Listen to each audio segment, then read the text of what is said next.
Hi, welcome back to the Bad Pipes podcast. I am Andrew. Joining me today are my good pals, my best little buddies, Scott and Isaac. Hey, say hello. We're here. Oh, hello, we're here. I don't think we said this last week, but this week we're talking about The Iron Claw, an A24 film directed by who? Sean Durkin. Oh yeah. And featuring Zac Efron, the Jeremy most Allen jacked White. I've ever seen him, probably. Yeah, Yeah. and Jeremy Allen White from The Bear. And Yep. Shameless, very good. Yeah. So Scott and I, this was our first time watching this. This was Isaac's third time watching this. He just told us. And where do you guys want to start with this one? That's up to you. General thoughts. What do you think? What did you think about it? Let's go with like casting and like acting choices and that kind of stuff. Great. So Zac Efron was fucking shredded, dude. Fucking Yeah. shredded. He was.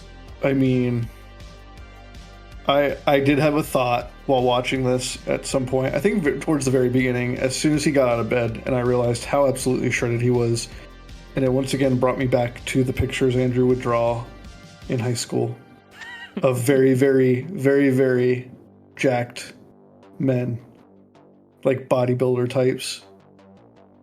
And I went, I really hope Andrew's enjoying this. I mean, notoriously, I am a very large Baki fan, so Yeah. this is basically the same thing. Bukaki? Baki was a wrestler. Yeah. You know only if what? your mom's involved. Just go ahead and cast him in like a live action Baki whenever Netflix decides to pick that up. Dude, they probably could, because his character looks exactly like this. Yeah. It fits. Yeah, so this movie in general is about the Von Erich family, who is a like wrestling dynasty. I think they still have a couple Von Erichs wrestling nowadays. Oh, really? I had no idea. Mhm. Yeah, some of Kevin's grandchildren. Huh. Also, I think Carrie's daughter was a wrestler for a bit in the like late 2000s. Mhm. So, first thing we should probably get out of the way is that this movie is a kind of adaptation of that family story. It's not like a one-for-one thing. Yeah. Liberties were taken, but I think they were taken in a way that made the story even more effective, right? Because like, there was another brother who also shot himself at the family's farm, basically, or ranch or whatever. Mhm. And if you had like two of those scenes, that would have been just like way too much. It wouldn't have given the last one as much weight as it had. Yeah, that's so bad. It's so intense. It's so brutal. Yeah, like it makes the real life story even darker, but it wouldn't have like been as effective in the film. Mhm. Agreed. But this family, they were like big name wrestlers. Like Carrie, I believe, was pretty friendly with like Roddy Piper. Yeah. Bret Hart was pretty good friends with him as well. And their father was actually trained for wrestling. So Fritz Von Erich was like trained for wrestling by the Hart family, by like Bret Hart's dad. Mhm. So these are like big name guys, and they were like, it mentions in the film that they were inducted into the Wrestling Hall of Fame and whatnot, but Yeah. it's not like these were a family of nobodies. Right. Yeah. So, They were huge in wrestling. Yeah. But yeah, no, I mean it's basically, you know, they mention it. It's the Von Erich curse is like kind of, I guess, the overall theme. Just like a complete tragedy of like this entire family, like all these brothers, just And I mean, it Iron starts Claw with of their destiny, one might say. Iron It Claw starts with their Destiny. brother when they're little, when they're younger too. They had the one brother that died when they were kids. Yeah. And they don't tell you how he died in the movie. Do you guys know how he died? If I remember correctly, he like fell out of a tree or something. No, he touched an uncovered electric line. It That's knocked what him it was. unconscious, Yeah. and he drowned in a pool of melting snow, in a Oh, puddle of melting snow, and he was 6 years old. Like it's horrific. Like that alone is a family tragedy. And then for like everything that happened with all the other brothers, it's just like it's beyond belief, man. Like, yeah. because they kind of hint at it in the movie, but David, who everyone thought was going to be like, he was pretty well regarded as like probably the best of the Von Erich brothers as far as like wrestling talent and skill and how far he could go with it. He did die in a hotel in Japan. The official reason was pretty much what they say in the movie, like a ruptured intestine or like an infection of the intestine or something like that. But outside of that, it's also kind of implied that he might have overdosed and that the overdose was covered up to like kind of protect him because he was held in such high esteem. Which whenever you look back at the early days of wrestling, this kind of stuff with like people dying in hotel rooms was not uncommon. I've heard stories from like Stone Cold where there were guys wrestling down in I think Puerto Rico, and like I forget which wrestler it was, but he was a big name in the 80s. A gang basically showed up to his hotel room, was like, give us all your jewelry, and he was like, fuck you, and they killed him. They just fucking killed him in his hotel room.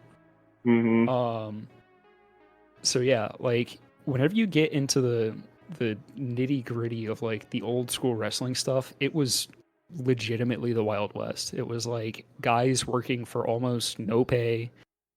It was very dangerous. You would have performers who like didn't give a shit and would kind of do what what's his name does in this movie, where it's like he goes off script and like fucking drops Kevin on the concrete floor and it like knocks the air out of him, and he's like, I've never hit the floor that hard, like that kind of stuff.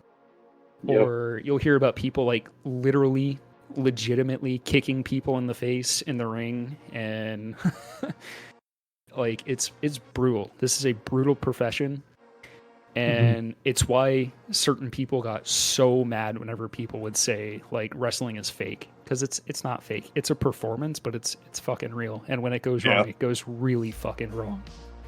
Yeah, I mean it's honestly like it's a slightly more dangerous version of like being a like acrobat, right? Like if something, because honestly you're putting your hands in your life in somebody else's hands, right? And if they don't perform correctly, or if you're off, somebody could die, and that's the reality. Have died. That was kind of like when Kevin's fighting the first time he was fighting the heavyweight champ. I can't remember the dude's name. Something Race.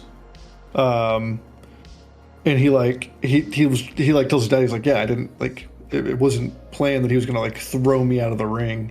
And he's like, the way I landed, like it fucking hurt, like I couldn't move. It's kind of in that like, maybe it's like scripted, like it is a performance, but at the same time, like things can go wrong and like you're gonna take a beating. Oh yeah.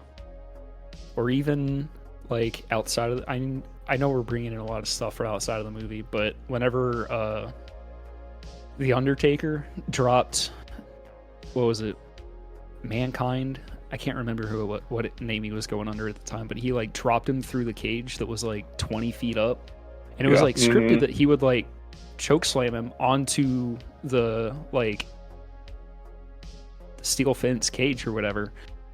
What wasn't scripted was the fence fucking breaking and him falling like 20 feet. Yeah, and like you can still find the videos of the Undertaker being like, I legitimately in that moment thought that I had killed like a friend of mine. and it was That's like horrifying. the worst fucking thing in the world. I think he did end up being okay though, which was, I mean, not totally okay. Like, Right, he 20-foot got fall's gonna injured, but fuck you up. yeah, But I but think he he was able survived. to go back to wrestling at some point. That's horrifying. Yeah, and then like Jeremy in Allen this White movie, crushed it. yeah, no, he's Mhm. awesome. He's a fantastic actor. Yeah, Um, so good. He's the new Shia LaBeouf, man. If this movie was made 15 years ago, that character probably would have been Shia. Probably, yeah. I can see it. God, dude, when he loses his foot from the motorcycle stuff, Mm-hmm. you know it was even worse in real life, right? No, I didn't So do a he- lot of in real life research after. Yeah, I got obsessed with reading about all of this afterwards. He broke his ankle in the motorcycle accident. Ankle was fine. They reset it or whatever. He tried to walk on it too soon, and it was broken worse. Oh, And the no. doctors ultimately were like, I think the only thing we can do is amputate. So Yeah. that's why he got his foot amputated. But in real life, he did continue on wrestling, and he did become like the heavyweight champion for a while. Apparently, he was pretty self-conscious about his foot, even to the point where he would like shower with his boots on. Wow. But I can't remember if they said it was Roddy Piper or Jake the Snake that was like, yeah, I mean, we were friends, and like clearly we were pretty good friends because we would hang out in the hotel room and Kerry would have his prosthetic off. They'd be like drinking or whatever in the hotel room. Yeah. And Holt McCallany as the father, Fritz. Man, what a dick, but also what a fantastic performance! Like he's really good. Oh yeah. Very good performance. Yeah. So yeah, Zac Efron. I mean, it's funny because after his accident, and he had to get that jaw reconstruction surgery, and everybody was like, "What happened to him?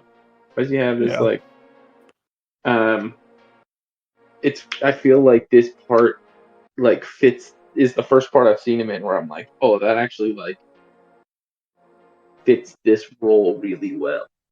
That like extra wide jaw. Yeah. And him being kind of the emotional sticking point film was he did a great job. He obviously was, like we've talked about, yoked, but his performance as well was just really good. Like the only I'm not gonna lie. you could really say with him is that like sometimes he slips on the accent, but like that's yeah, a little hardly bit, a complaint. I'm not gonna lie. I think he should just keep the hair.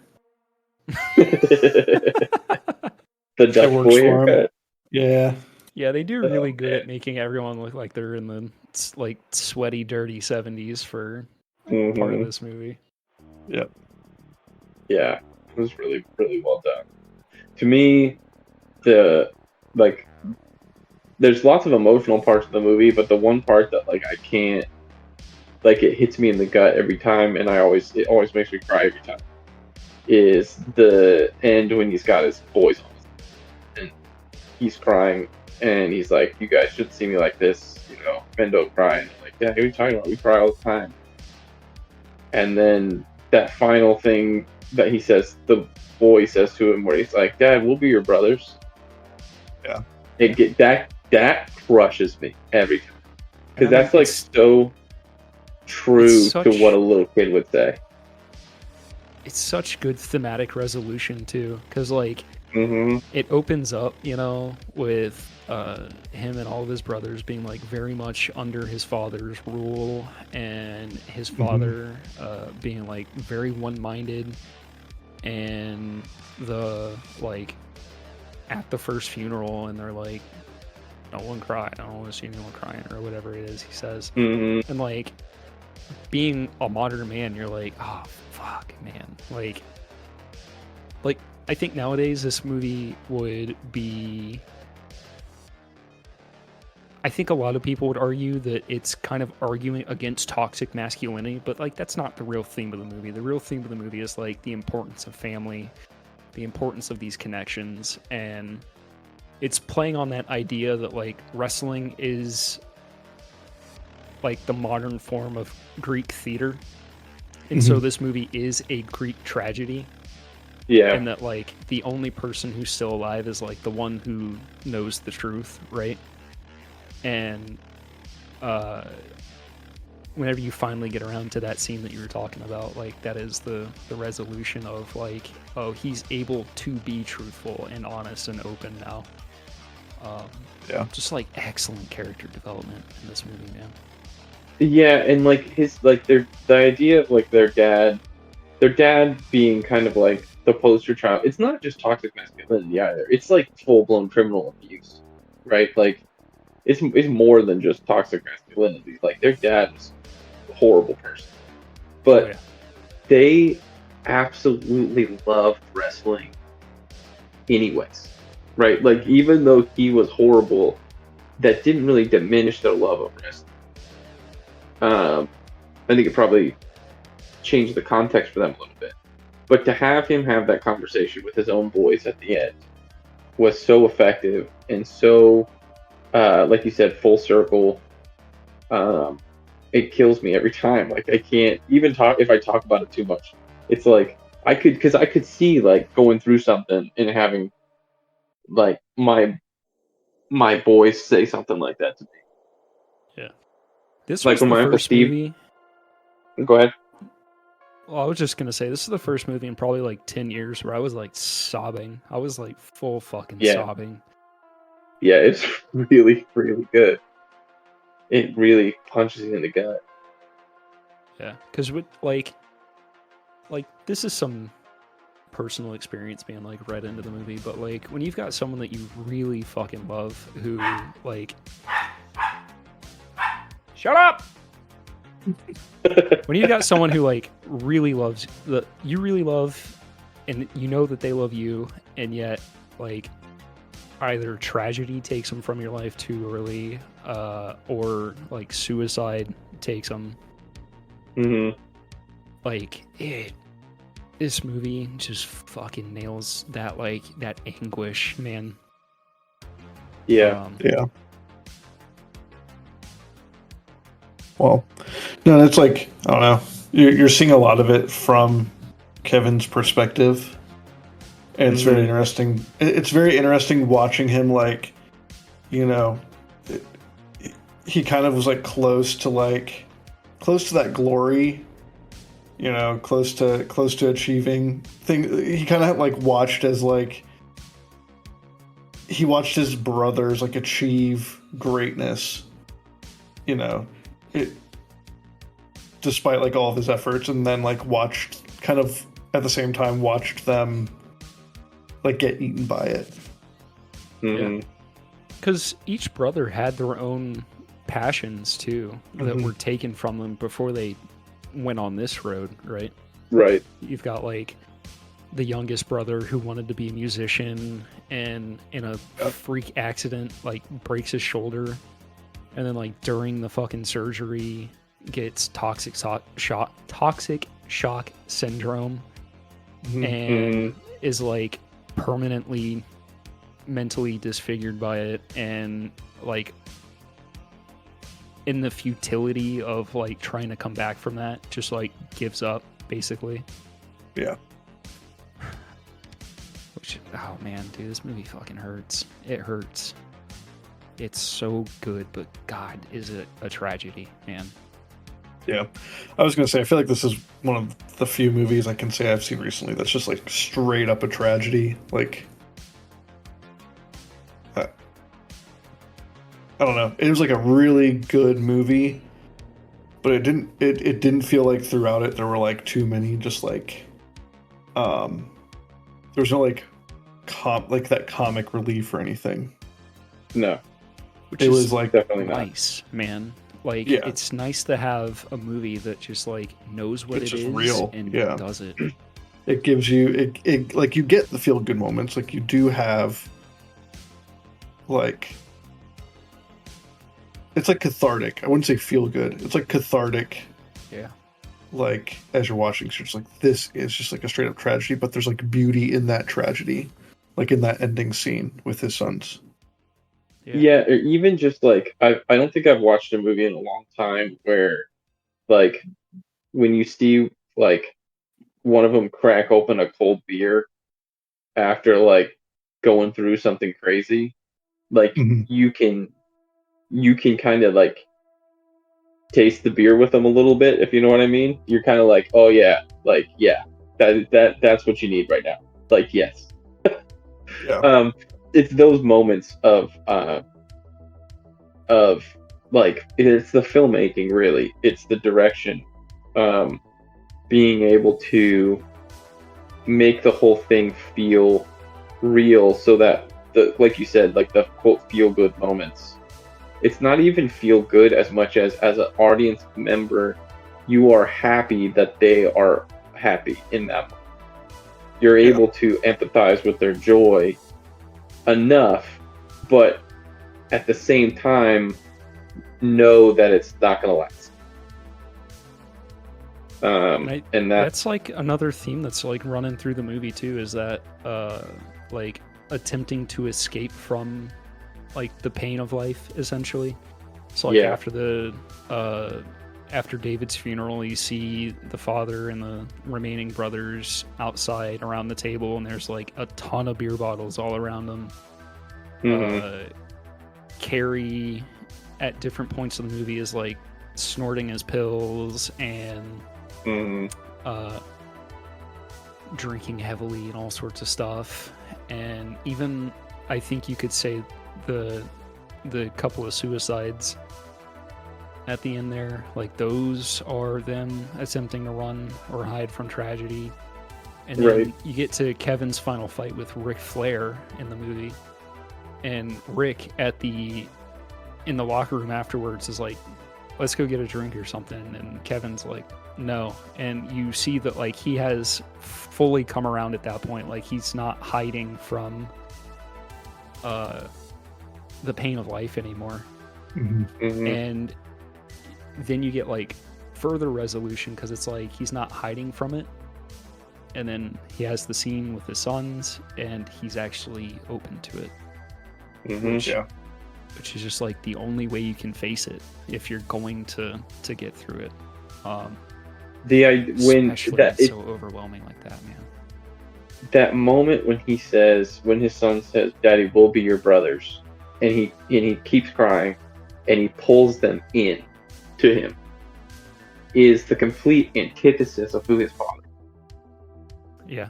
And that makes that scene, you're like, he has chosen, like you said, he has chosen in that moment to be better than his father, to be different, like to change the course, to fix the curse, I guess you could say, Yeah. the Yeah. generational curse. And that, yeah, it's so good. Yeah, it's such a good movie. I'm really glad that you suggested it, Scott. Yeah. I've been wanting to see it for a little while. I missed out on, after missing out on last week. How did it go last week? How was the episode? Well, let's just finish this up real quick. Fair. Numbers, like, in my heart of hearts, I want to give it a 10. Because I Go with think your that, heart. like, pacing, dialogue, acting, theme, set, costume, I think that this movie just fucking nails it, man. And again, for like the entire last hour of the movie, I was crying at least every 10 minutes. And some of those were like open sobs for like 5 minutes. So like this movie fucking hits. It delivers 100% on what it is. Yep. Is it a perfect movie? Probably not. But this is probably like the highest rated movie that I could ever give as far as like a rating. An absolute piece of art. That's what I would say.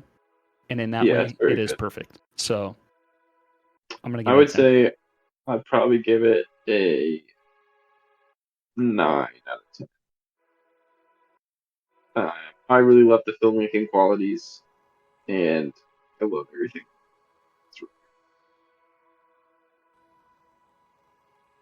I'm gonna give it a 9.8. Damn, Scott's It getting was really good. traction. It was really good. 9.8. All right. Yeah, Scott, what were your thoughts on Rock and Rolla from last week? I mean, a classic. I could tell you, I watched Rock and Rolla. I didn't watch the man from Uncle. Fair. That's okay. We'll forgive you. Did I force but- you to watch Rock and Rolla back in high school? You did. That's what I was about to say. That I was about to say my initial introduction to Rock and Rolla is in high school when you. I'm pretty sure you like came over to my house and we watched it there. I think we it was watched at at your a movie house. night at like Matt's house or something. You know what? I think you might be right. It was at one I of our remember houses. one of the girls making a joke that I always wanted to watch movies with Gerard Butler because he would take his butt out or something, and I was like, "No, the movie's just fucking good. It's just it's just an aspect of Gerard Butler that his butt is out in like every movie he's in." It's an aspect. Get it? Aspect. Yeah. It's literally in his name. It's true. Yeah. No, I mean I love that movie. I've loved it since we watched it back in the day. So Yeah. I don't think I realized until we had decided to watch it. For last week, I don't think I realized it was a Guy Ritchie film. But it makes a whole lot of sense now with his entire his what are we calling it? The Guy Ritchie expanded universe of drug lords and crime. Just like British London. crime. His London criminal mythology. Yeah.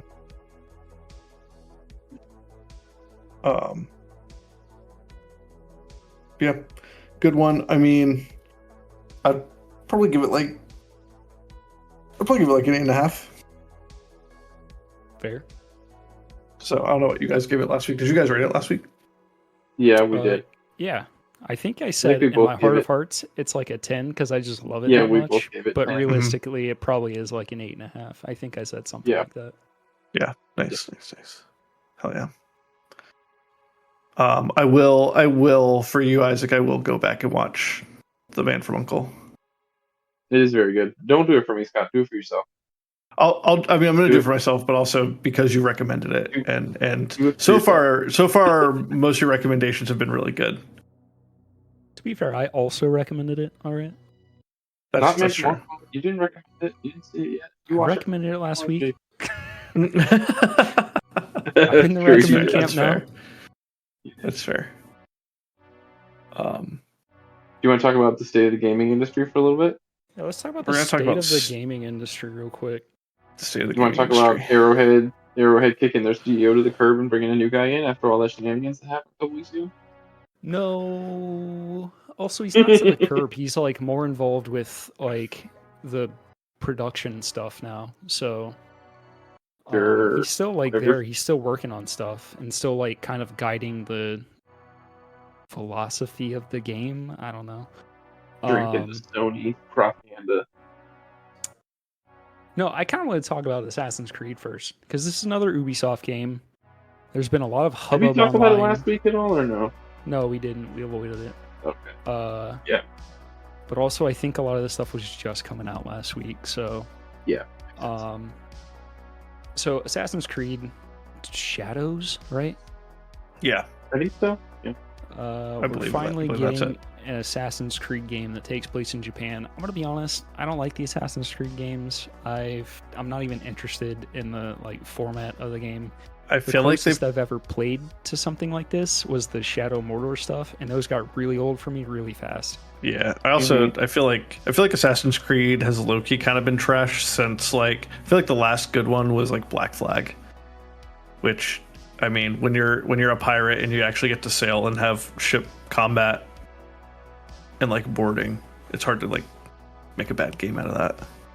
Yeah. But then they try to make a game just out of that, and you get Skull and Bones. And Yeah, is that game even out yet, or is it still in production hell? No, it's out. It bombed. Yeah, I remember it came out. People were just like, "Why would I play this when there is Assassin's Creed Black Flag?" Yeah. Like, Yep. but yeah, I feel like that was the last game they kind of did well. I think that was the last one I actually played, and then like Odyssey came out, and I was kind of like, meh. And then I did like, I think my dad bought. It's what's the name of the Norse one? God or Assassin's Creed Valhalla. Valhalla. I got that, and I've like started it multiple times, and I like get like 30 minutes to an hour into it, and then I just realized how bored I am, and I just drop it, and I never pick it back up. So something funny looking at Skull and Bones right now on the Ubisoft store. The standard edition, the base game, is $60. The deluxe edition, which is the base game, some I guess extra missions, and the art book / soundtrack is $75. The premium edition, which is the base game, premium bonus pack, missions, smuggler pass token, God knows what that is, art book and soundtrack, is half price. Its half price value is $45. That's still more than like Darktide is, or Helldivers, or like most fucking games. Why do they do this? Wait, did Ubisoft is Skull and Bones Ubisoft? Yeah. Why? Because they're fucking stupid, Scott. Did they just stupid? Did they literally? I feel like in this case they just took like the ship combat from Black Flag, reskinned it as a game, and tried to release it. That's exactly what they took like 7 years to put the game out. That's insane. Yeah. Also, why would you have the premium edition be half price, but still be asking and like allowing people to buy the deluxe edition, which gets you less shit, for like $30 more? Why would you not put everything on sale? That's fucking ridiculous. Yeah. Like literally the standard edition, which is just the base game and gets you fucking nothing, is $15 more than the premium edition. And of course they have the stupid Ubisoft Plus option, which is $18 a month. So this has also become an issue with Star Wars Smugglers, or whatever the fucking name for that game is, and for this new Assassin's Creed game coming out. Because both of those, the premium edition, let's all be real, the premium edition is the real version of the game. Everything else is just like game with like cosmetics and certain like missions that should be in the starting game taken out. Yep. Premium edition for both of those is $130. With also ludicrous standard and deluxe editions. They don't get you fucking shit. Like, it makes no sense to me. With next to these ridiculous prices, the Ubisoft Plus, it gets you the premium edition, but it's $18 a month, and it comes with every other game on the fucking Ubisoft platform or whatever. Or whatever. So people are mad about the pricing for this stuff because the Ubisoft, I think he was the CEO, one of them, is the guy who said the thing about gamers need to get comfortable about not owning the games that they play. And this is 100% what they're trying to do. So right now you can get the Ubisoft Plus for more than the price of Disney Plus, which is also dog shit. More than the price of Netflix, more than the price of a burner phone. Yeah. and you get to fucking play the game for a month. And I mean, at that point, you either have hopefully finished it and decided that you're not going to do this Ubisoft Plus nonsense anymore, or you realize that the game is half baked and you decide you're not going to do this Ubisoft nonsense anymore. I think the gaming. Did you guys see the thing that happened with? I think it was Xfinity this week, the cable service company, internet company. They provided they're calling it their streamlined streaming package, and I believe it's Disney, Hulu, HBO, and Netflix, if I remember correctly. And it's I like had all of heard those. that Disney was getting packaged in with HBO and some other stuff. I was gonna say this sounds a little different because it's got Netflix in there, but I know Warner Brothers and Disney came together. So like Warner Brothers and Disney decided to come together and like create a streaming package of like Yeah, basically but it's only if you have Xfinity cable. Wait, is that so? Wait, it includes Netflix as well? Because the original one I heard was just like Disney and Warner Brothers getting together and basically releasing Disney Plus. Yeah, ESPN, it's not Netflix. Hulu. I was wrong. Okay. It's not Oh, Netflix. okay, so it's basically this Warner Brothers Disney thing that they're doing. Yeah, I did hear about right. that. But it's like $20 a month for that, but you have to have Xfinity cable to get it. And it's just like what we're getting back to at the end of the day with all these streaming services is just cable again. It's just going to be a new form of cable. It's where we're at. And that's what everyone was saying whenever every company was trying to make their own streaming service. They're like, yeah, they're just making cable again and doing it for like even more expensive. Yeah. So so that might be through Xfinity, but apparently this fall they are launching a totally standalone package you can buy. Oh, they are. Okay. The bundle will be available this summer, and it's just a bundle for Disney and Warner Brothers Discovery that includes Disney Plus, Hulu, and Max. Okay. And then it sounds like they're also in the fall. The Hulu and Disney are ad-driven ones, right? They're the ad ones, the ones with ads. Yes, Hulu and Max you can like buy you can buy like a normal subscription that gets you access, but like you're still watching ads, or you can pay for premium without the ads. But I guess aside from those, like they're doing a bundle with those three with Disney Plus, Hulu, and Max, and they're also doing like a sports streaming package in fall called Venu VENU Sports. That'll feature live sports. It'll basically it's like being able to stream live sports from ESPN, Fox, and Warner Brothers channels. I feel like gaming is going to this direction too. Yeah, it seems that way. Yeah, I mean, but yeah, Ubisoft is certainly trying to get us there. It is 100%. Like you said, it's heading towards that cable. Like we're just basically returning to cable. Yeah, reinventing the wheel as we speak. Especially with cable, with the cable era being super localized, and one of the nice things about streaming being like, oh hey, like I can share streaming with like whoever, like my parents are paying for it, and I can just stream from wherever. And now you have so many of these services. Netflix was the first one. I've heard Hulu is starting to follow suit.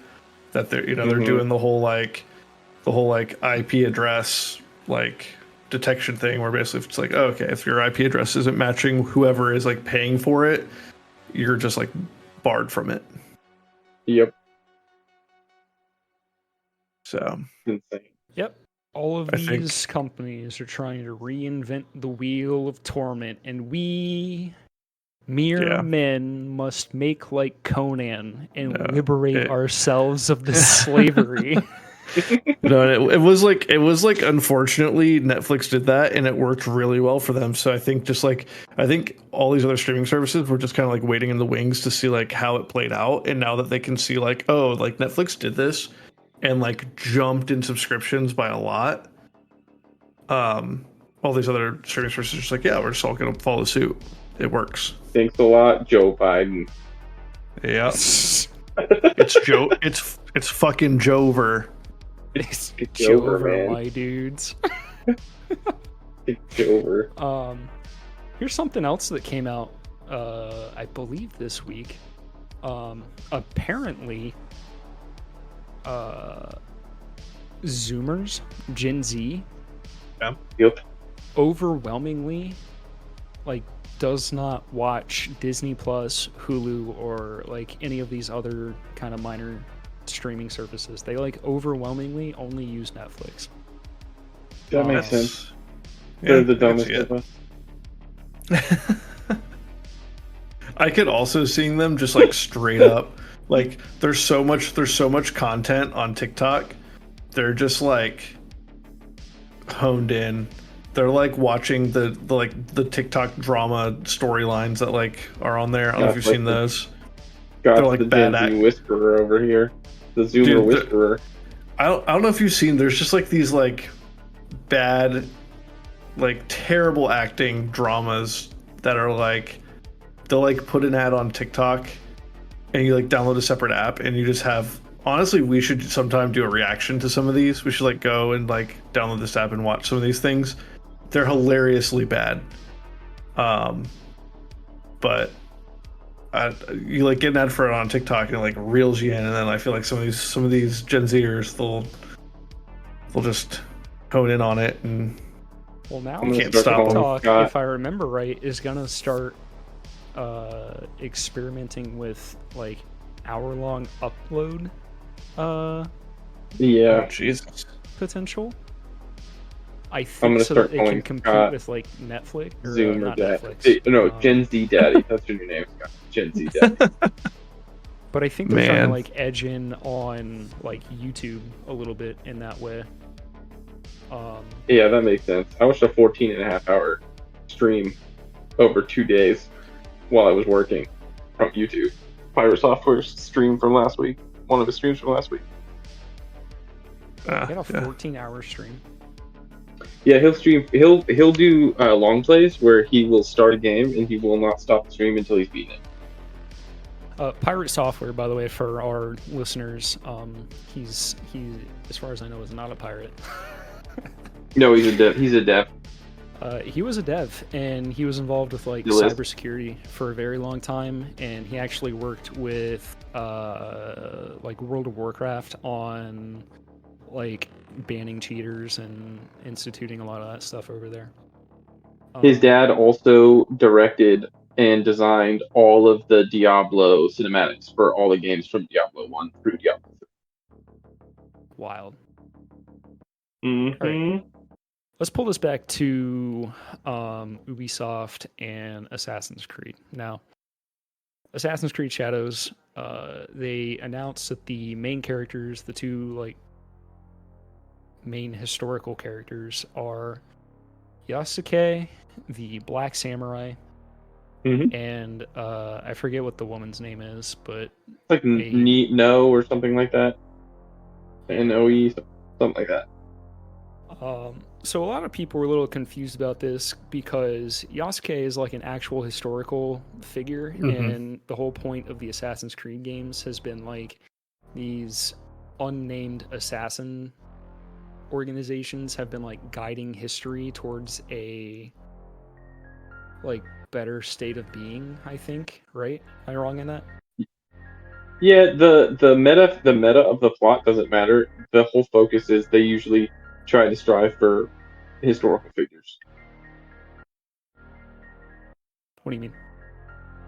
I mean, the meta of the game, as far as the future plot, has kind of lost the plot entirely. But in the meta, the only thing that still exists is the fact that this company is still plugging people into people who actually lived or people who are directly next to people who actually Yeah. So having Yasuke in there makes sense.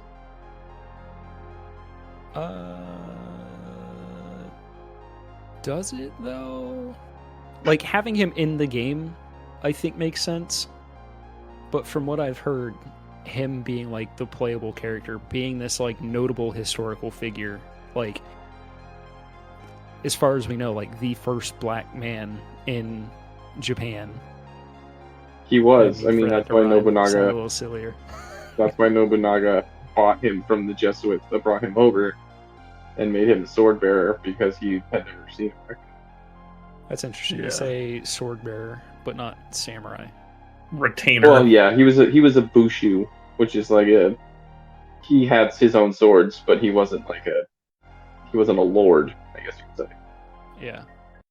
Which a lot of the online discourse has erupted around because a large portion of people are trying to say he was a samurai, and a lot of people are saying no, he was just a retainer. Yeah. Depends on what I your think definition of samurai I is. think it's In America, I think it's also samurai is anybody who had swords. yeah.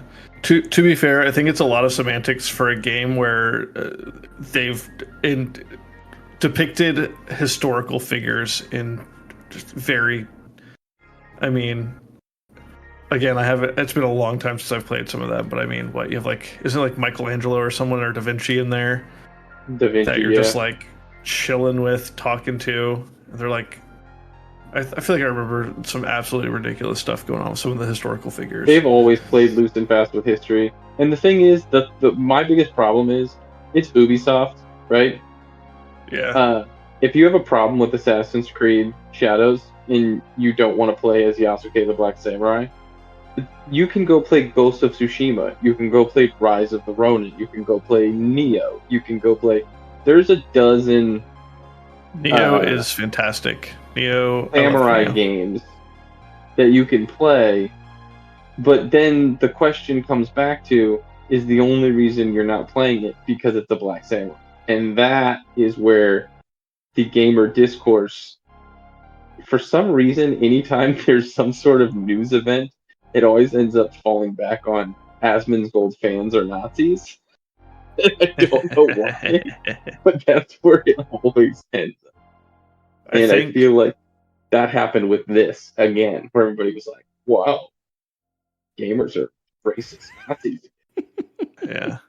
I think the reason I won't be playing it is because I don't want to spend like $130 for the real game or $18. Well, I'm not going to play it month. because it's an Ubisoft game. I'm not playing. I'm not dealing with the AAA publishers.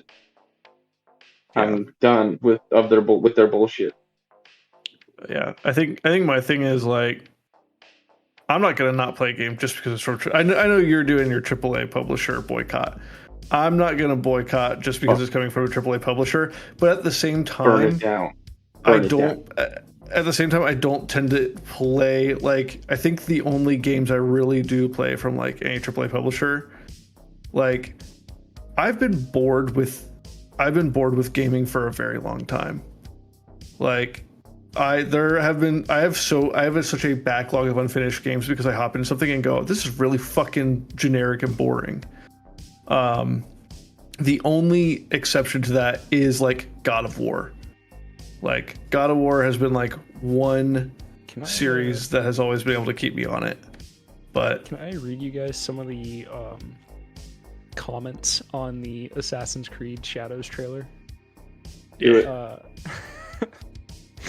I am really disappointed that the Black Samurai is not gay and in a wheelchair. Oh my god. Here's a guy with Gonzalez in his name. This probably hits close to home for him. Great, a Black Samurai. What's next? An Aztec leader that's Japanese. Here's a classic. I'm the dude playing a dude disguised as another dude. RDJ.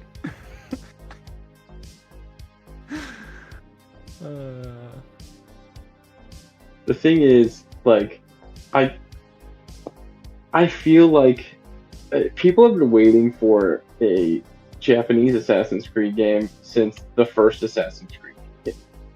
Yeah. And once that game was over, everybody was like, "Oh, they gotta do one where we're playing like, right? We gotta do, or we like it. It has to happen." And it's taken them this long to do it. And the problem is, like, Ubisoft has just turned into a monstrosity. So, like, I feel bad for the actor that played Yasuke, because he's probably getting a lot of unnecessary hate right now. Because, like, it's Ubisoft's decision at the end of the day. and it's probably gonna be like this is the thing. Valhalla. My dad played. I played it a little bit, but I never got that far into it. But I haven't really like played through a full Assassin's Creed game since probably one. But with Valhalla, I asked my dad, I was like, where does the story go? And the thing is, since he's played all of them, he said since Origins, which is when they kind of like revamped the series.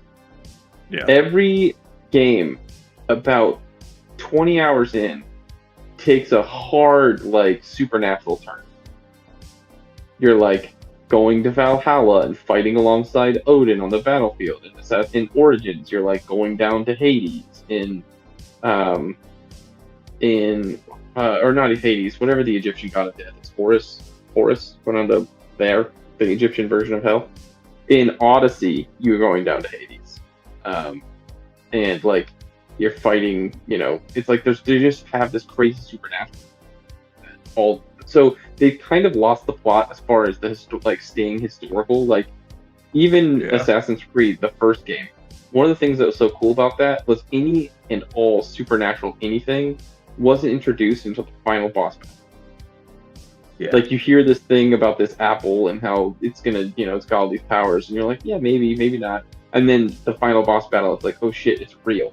Well, now you're 6, 7, 8 games in the line, and it's like, you're going to Valhalla and fighting with Odin, and you're like, okay, is this historical game anymore? Like, is it? Well, and I feel like it kind of went downhill when they killed off, because like they killed off Desmond, 4 or 5 games? He got like 4 or 5 games. Yeah, that was. And they kill him off as the modern day protagonist. I'm just kind of like, I feel like you could have done something really cool. Like you could have just. I think it is suffering from like they're stretching it out instead of just like doing some good like historical video games. Like you're going back in time doing whatever, and you mix that with the modern day storyline. And I feel like you could have just like had it culminate in like a modern day Assassin's Creed game that's like the finale, like the ending game to like wrap up the storyline. Mm-hmm. You do like 5 or 6 games of that, and then you close out the series. Maybe in a few years you take a break, and maybe in a few years you announce like you're gonna start a whole new storyline, kind of like what they did with like God of War. But instead they just like they're trying to like kill off their main modern protagonist, bring a new one in, and somehow blend the story all together, and it's just gotten into this convoluted mess. Not a fan. Also not a fan. Yeah. Weaver's gonna play it though. He's stoked. Assassin's Creed. Play it. Yeah. You're jam, dude. Yeah, dude. I love cultural appropriation. So I try to put my hands into any pie that has it. Cultural appropriation. If Nobunaga tells you to hold your swords, you're appropriating that culture whether you like it or not. He was the Demon King, sir. You don't say no to the Demon King. Should probably mention that as of the release of this episode, or actually even the recording of this episode, the Warhammer Skulls Festival of Video Games is going on Steam. A lot of the Warhammer games are actually made by smaller indie smaller companies. dev. With the exception of like the Total War games, which are CA or I think I used to say that Fat Shark for like Darktide and Vermintide was indie, but they've kind of gone less indie in the past like 3 or 4 years. But they do have bundles for Vermintide 2 and Darktide for like, looks like $28 right now, which is a really great price for 2 really good games. Yeah, I think in general, if we're just trying to push people towards like more indie kind of stuff, like there are big properties that use indie publishers, or not publishers, developers. Devs and publishers. Yeah, Because I was also thinking Warhammer uses Cubicle 7 for their tabletop stuff, and Cubicle 7 is like one of my, I think probably my favorite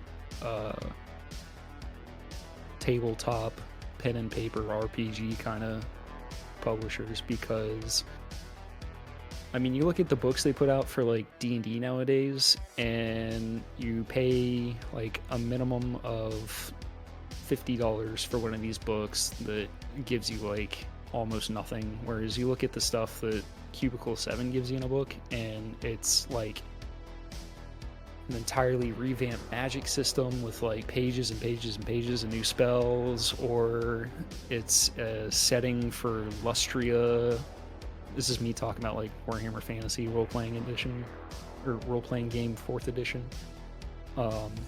Their book for Lustria, which is like the Lizardmen and basically South America, is fucking huge and beautiful, and the collector's edition is awesome.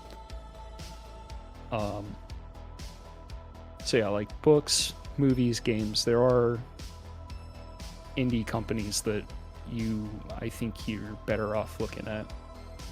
Mm-hmm.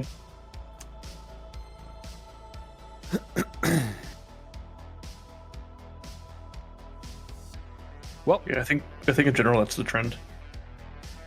yeah, I mean, you look at like the big companies and they're all struggling, man. You look at comics and no one cares about Marvel or DC anymore.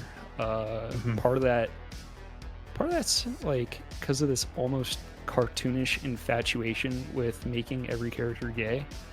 I have no issue with gay characters being in stuff, but whenever you take like long established characters and suddenly you're like, oh, by the way, this person's gay now, it disrupts you, right? Disrupts your appreciation of the thing, because you're like, there are characters who are gay already in these different properties. Like, why don't you just, if you want to do something with those characters to like bring them to the forefront or something, why don't you do that?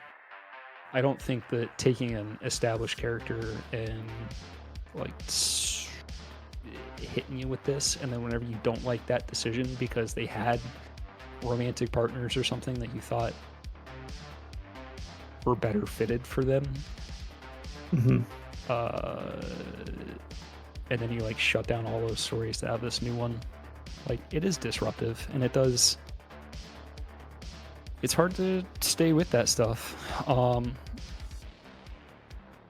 But again, there's smaller comics that you can find. You just gotta look a little bit. But also like manga. Manga outsells comics in the US, which is mind-boggling. You also look at comic sales, and it's not like young people who are buying comics. It is like older generations of, demographically speaking, mostly men. You look at who's buying manga, and it is like basically everyone who's like Gen Z and even millennials. Manga's so popular because it's even gayer than what they're making Marvel and DC. Well, that's the thing. Like, if you set out to make a whole book that's just about like a pantheon of gay characters, people will buy it for that. But if you're like, oh, by the way, Wolverine's possibly bisexual, you're gonna be like, what are you talking about? Yeah, I do think, I don't know, I feel like Marvel and DC does suffer, like, they've been around for so long, and I feel like they're trying to, like, I don't know, I feel like they're suffering from trying to keep these same characters alive, and like they also kind of suffer from like Marvel absolutely blowing the fuck up, and now like the whole like Marvel, I don't know, what was it called? It's not Fate. Like that whole like from like Iron Man 1 to fucking Endgame, like those, it feels like everyone latched onto those superheroes that were involved. Like that's what they want to see. That's what they want to read, because like there's more, the movies for them probably like breathed more life into those characters. So like, I don't know, I feel like at some point you just run out of shit to do with them. So they're just like, well, just make a random side storyline with Spider-Man or whatever. But at least with manga, like, I don't know, you have like there's so much variety in that. It's not just like Marvel, DC. It's just like you have so many different like publishers, mangaka, like working It also on their feels own like shit. it's more clearly established, right? Mhm. So with the like, if you were like, "Oh, I'm gonna go read Spider-Man," there's like 4 different Spider-Man comics that Yeah, you could exactly. get into. Right. No, Whereas if it's you're like, "Oh, I'm gonna go read Berserk," there is one Berserk and there is one Yeah. timeline for well, Berserk. and it's also like manga is like very, I would say, even to the point of just like overall general, it's very kind of like laid out. There are so many subgenres within that. It's like, do I want to read something that's like, considered shonen, which is like, I don't remember, I don't know all the terms for it. I just know shonen is like for like the typically what you see like DBZ and like Naruto and all that. That's like geared towards like younger boys, like middle school aged boys. And then you have like something that I don't know the term for it, but something like Berserk that's like considered more mature because like you've got some like real dark themes in there. And then versus like something that's geared towards like girls, like young girls, like some sort of romance or something. It's all very like laid out and everything's like pretty well categorized where like you can easily find something that fits your taste and what you want to like read. Here's a question. Like, I know that I have bought manga within the last year. Scott, you probably have too, right? Yeah. Isaac, have you? Manga? I haven't bought manga. I did. Have you bought manga? Will you buy manga? I have bought manga in the past. I probably would buy manga again in the future. Nice. Okay. When's the last time any of us bought a comic? Probably like 15 years. 15 years. It was probably 2015 or 2016. Funny enough, the last comic book that I bought was Dragon Ball. Yeah, my last comic Not books, manga, comic. I bought a couple issues of Fight Club 2 when it came out. Nice. Yeah, I'm looking at my shelf, and almost all of this stuff is... The last comics I would have bought were Dark Horse Star Wars comics whenever the license was being transferred to Marvel, and they were all like super cheap at the time. I did buy Peter the whole run of Peter Panzerfaust. So like 2014, I guess. It would have been like 10 years for me for buying a comic. Yeah. That's been for me too. Yep. Yeah, mine would have been 2015 when Fight Club 2 first got published. And that was Dark Horse, wasn't it? Yeah, it was Dark Horse. Yeah. Yep. Dark Horse also does the Umbrella Academy and Hellboy and all that stuff. Mm-hmm. But now you're seeing the Embracer Group, who had bought Dark Horse, also like shifted them off with Asmodee, and now like Asmodee and Dark Horse have like 900 million euros of debt that they need to pay off. Jeez. Yeah, like if you dive into the Embracer Group stuff that's been going on, it's been fucking wild, because from the time whenever they bought all these like game companies and all these different properties and media and all this stuff, they've like shut down, I think they've canceled something like 80 game projects and shut down like a number of studios. Like it's insane, man. Yeah. And that's us not even getting into Disney and Disney's plethora of issues. That's just like, there's a lot. all these big name old companies are just like fucking plummeting. Like if you look at Disney stock since that the meeting they had to discuss whether or not they were going to give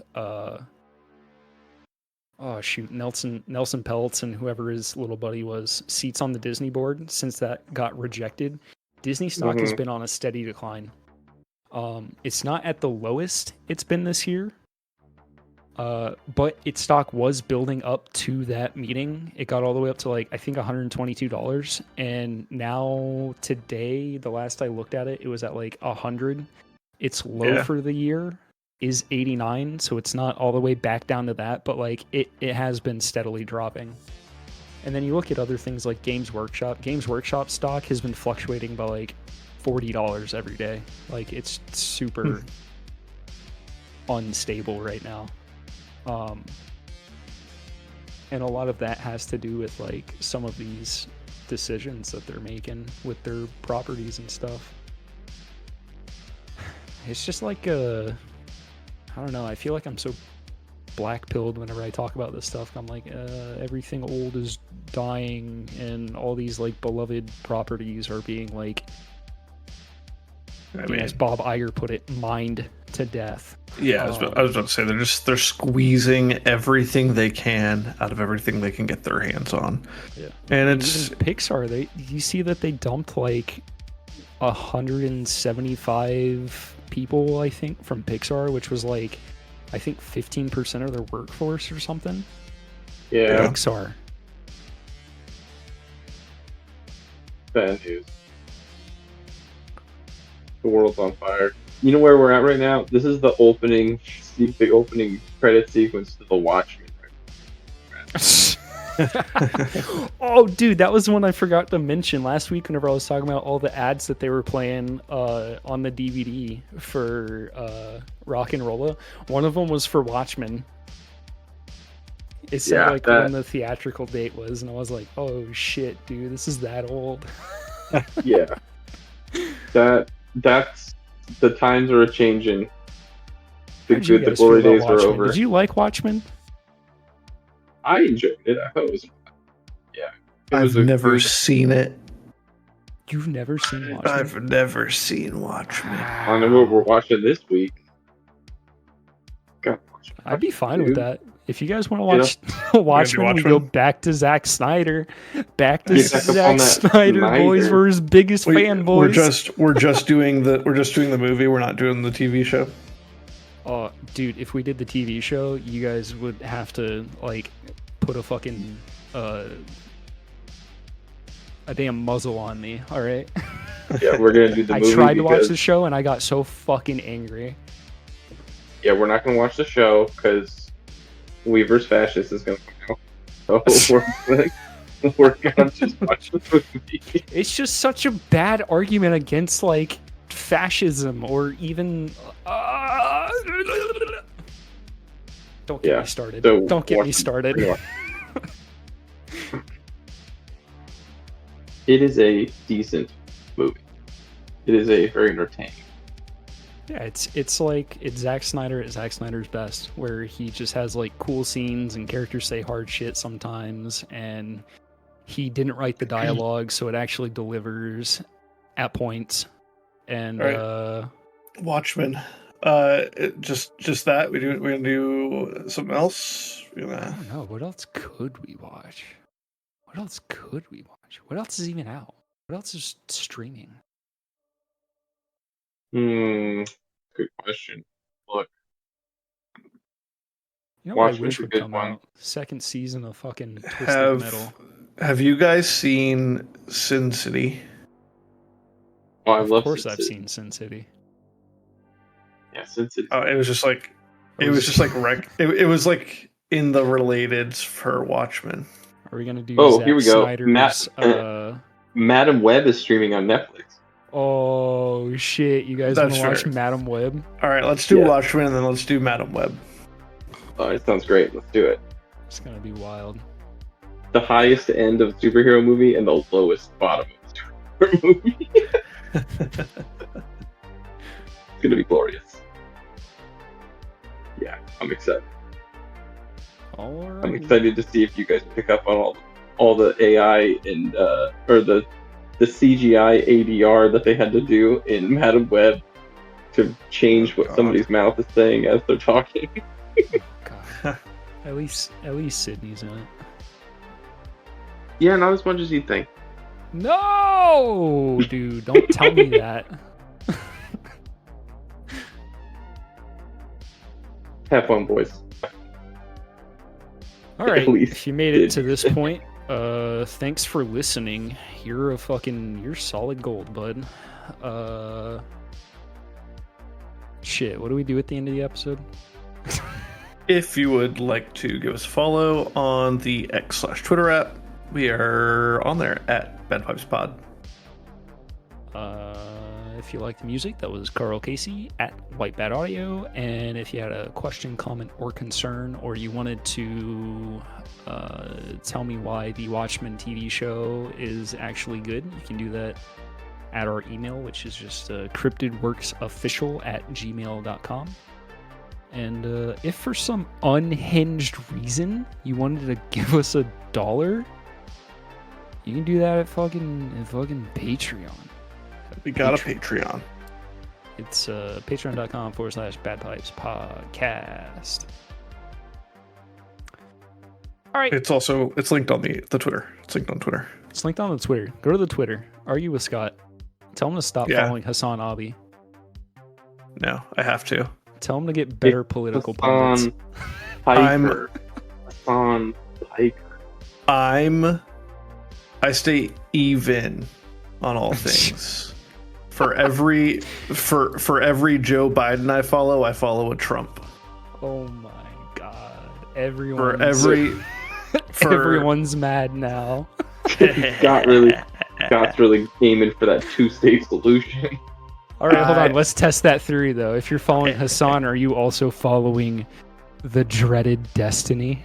I am, actually. Oh my god, you're a real one. You got to see his whole spat with Ludwig. With Ludwig, then. Cheeseball Gate. I followed Hassan and Destiny at the same time, like one after the other. What do you think of Cheeseball Gate? I don't have thoughts. I think it's kind of dumb all around. But no, even if I disagree with you, I'll still give you a follow. I follow. I don't know, everyone involved in Gamergate. I follow a lot of people whose takes I don't necessarily agree with, but I think it's good to get all. You should see the Star Wars fans this guy follows. It's good to be exposed to all takes on there. That way I can either agree with you or argue with you, you know? Let me quote Warhammer 40k real quick from back in the old days. Yeah. Hold on, I want to find the correct quote. Oh, jeez, he's got to look it up? I thought you were just pulling it off the top of your head. Okay. I'm realizing now the first account I followed on this is Disney. All right. Here we go. You guys ready? Mm-hmm. This is the quote I live my life by. An open mind is like a fortress with its gates unbarred and unguarded.